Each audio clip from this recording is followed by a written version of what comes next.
Ngayong araw guys, maglo-long ride pala kami sa malapit na lugar na naka-e-bike guys. Baka Doc Nanay yan. Lilibutin pala namin yung Antique to Iloilo guys.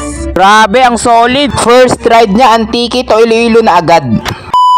Chinarge ko na pala guys para ma-full tank na mamaya. Para may pwersa sa guys sa mga maahon na daan. Kasi marami dong mataas na daan, mapapalaban ka talaga. Basta. At dito, ninakaw namin muna yung isang e-bike nila. Ay, hiniram pala. Kasi baka magtampo yung e-bike ko guys kasi wala siyang kasama. Sana all.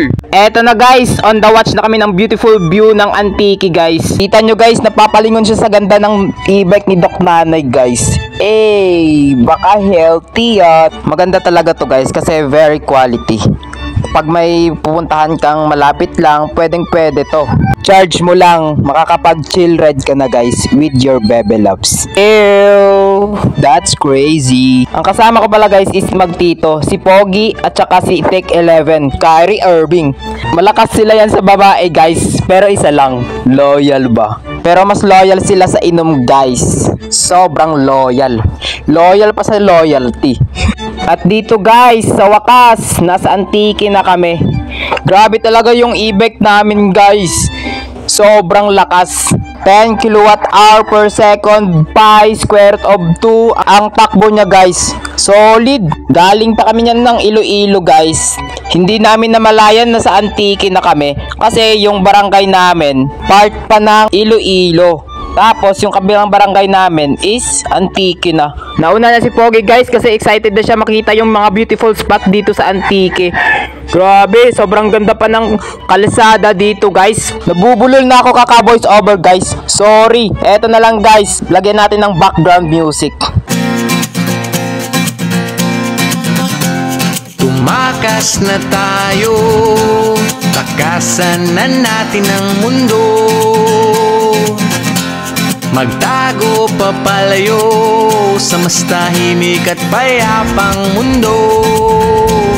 Umubulong ang hanging amihan at huni ng ibon. Dumudulog at tinatawag na tayo ng bundok. Sa wakas, nandito na pala kami guys sa Nasug Point.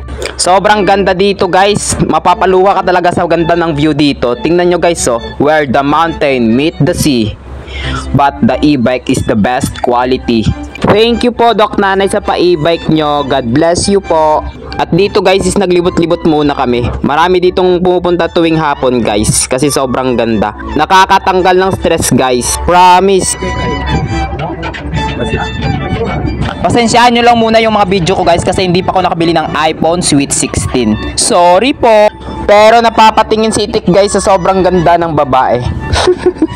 Kuy, eme. At shoutout pala sa pinakamaganda kong pinsan guys, si Ate Maymay. Oy, chocolate lang pag uwi. At dito guys, pauwi na kami. Babalik na kami ng Iloilo.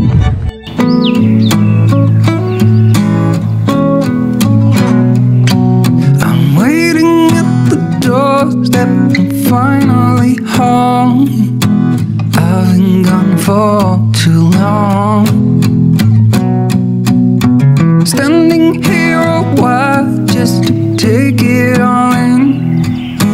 Radio's playing our song,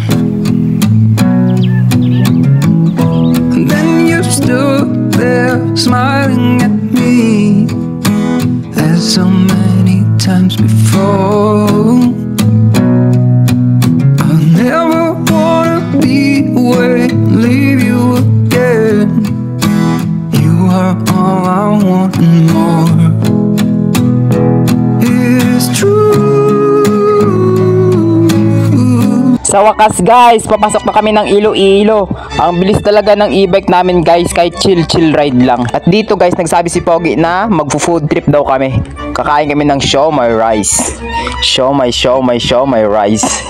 Eto na guys, may come again na boundary na. Thank you Antique. Solid talaga yung mga views sa Antique guys. Sobrang ganda. Ito naman yung lugar namin guys. Sinugbuan Village. Lugar ng mga good person and right abuse. At saka guys, mga good boy tao dito hindi umiinom.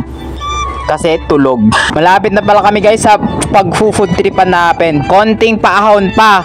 Mapapalangit ka na. To short story long guys, nandito na pala kami. Nag-order na pala si Pogi guys kasi nagutom kami ng paglibot namin sa Antique to Iloilo guys. Pero sobrang pogi pa rin ng e-bike namin guys.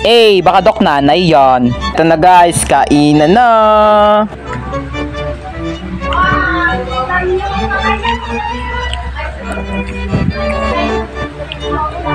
Syempre, pagkatapos ng kain guys, may panulak pa with fries. Grabe, ang solid. Eto guys, is tapos na kami kumain.